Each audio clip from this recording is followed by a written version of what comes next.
Lots of stuff to get to. The Bucks boarded a plane yesterday. They're in Nashville.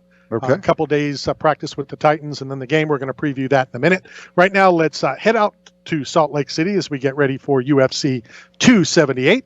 Let's welcome back to the program, Jared Gordon. Jared, how are you? I'm doing well. How are you guys?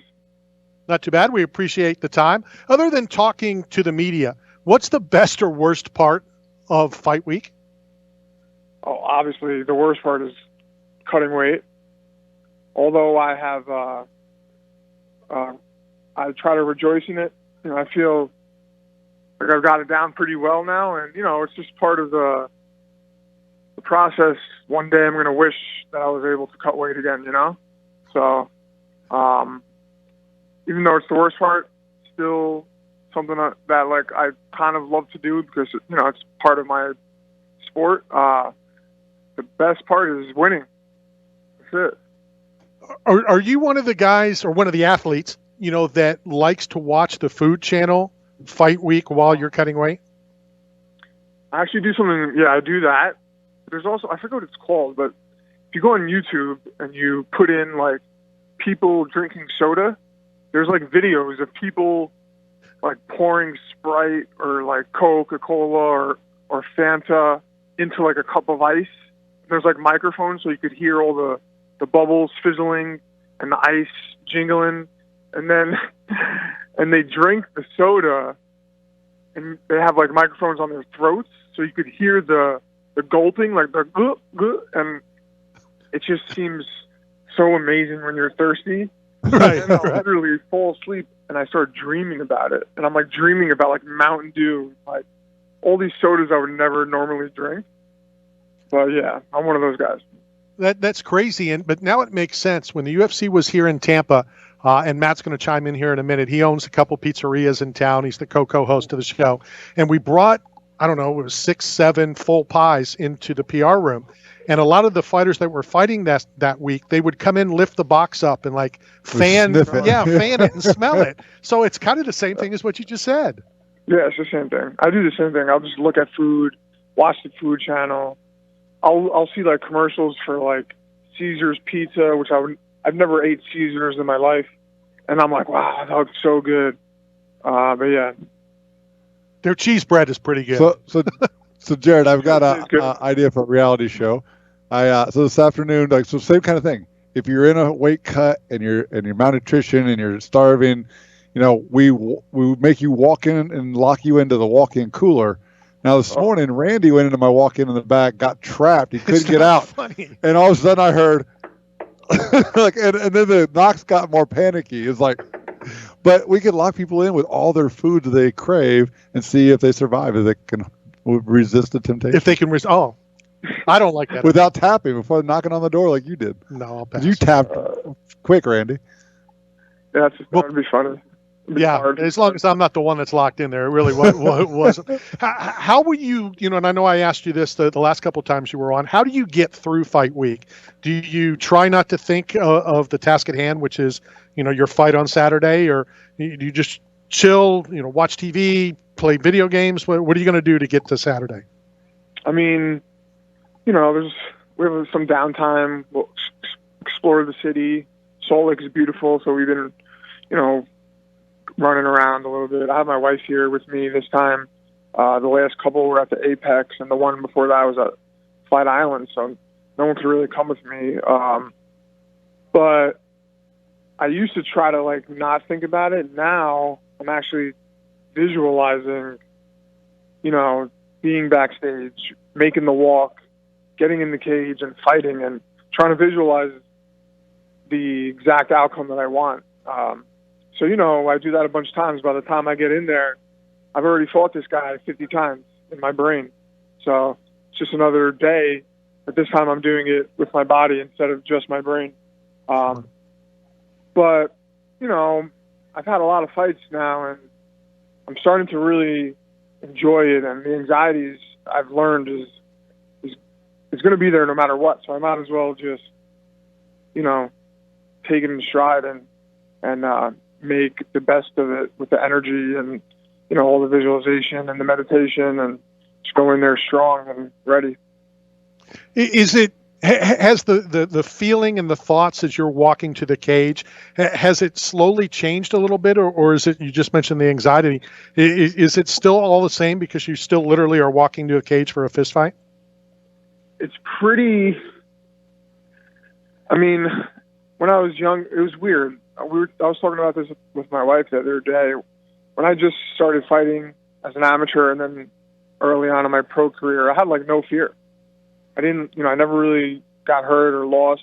And then you start going through your career, you have some setbacks, some surgeries, some losses. You end up in the hospital after fights, and your mind starts to change. Like, oh, I don't want this to happen again. But now it's starting to go back to that, not caring. Not that I don't care, but just being free of the burden of the anxiety, Interesting. So Jared, I'm surprised Randy didn't ask you, because this is kind of one of his questions that he uses to ask people. But there's a time-lapse video of you signing posters for Media Day. You put a question on how many posters do you think there are. My question, and Randy's question always is, do you do anything special? Do you ever have like a different colored pen and make a couple like a special that no one knows, or like a golden egg, or is kind of just unique or special? You sign at a special location just for a certain poster or a certain fan, or is it always the same? And it's usually the same. I just sign flash and that's it. I don't write my whole name out. That's just ridiculous. I just sign flash, and I try to get, by the end of the poster signing, it's just like a chicken scratch. right. Do they start out like normal? Like the first one is legible, and the end is just like lines? Yeah, exactly. It's just lines. People obviously, you fighters get one of those posters, and I know that they sell the posters, at the fight. Do you collect anything, whether it's memorabilia from your fights or other fights, or just memorabilia in general? I mean, I have like all my posters. I just never open them. My last fight, I got off the plane. I put my bags in the trunk of my car. I valeted at the airport, and I put the poster in there in like a tube, and it's still sitting in there. I haven't even taken it out of my trunk yet. Wow. You might want to, at least put it in the air conditioning so that it won't get ruined. Yeah. No. It's all good. It's all good. Give me your thoughts on your opponent. Experienced, sharp and dangerous in the first round. People keep saying, "Oh, he's older," which he is. I'm not banking on that being the reason I win, though. I got to expect him to be in the best shape for 3 rounds as he could be. But I think that cardio will play a role, and we're in altitude, so it might play even a bigger role. But I've definitely reinvented myself on the feet. I learned a lot from my last fight, so I won't make those same mistakes again. And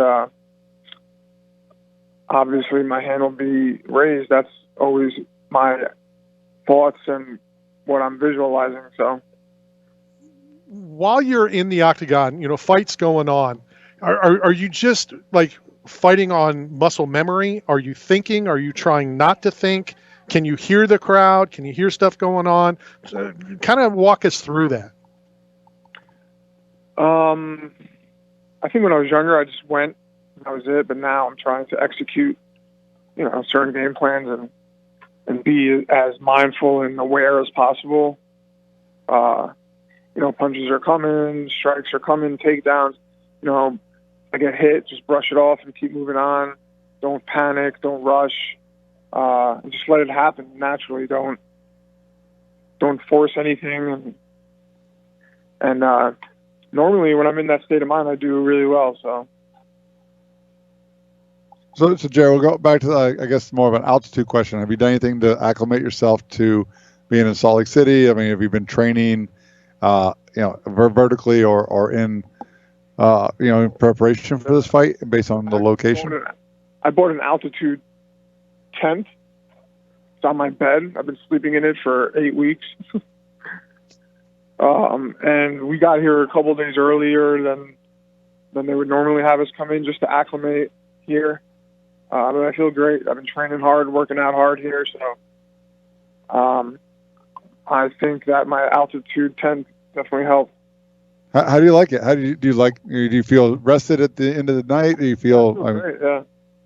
Have more endurance, more energy during the day? I feel like I recover more. My cardio's, I feel like I have an extra 10-15% in the tank, and I feel great.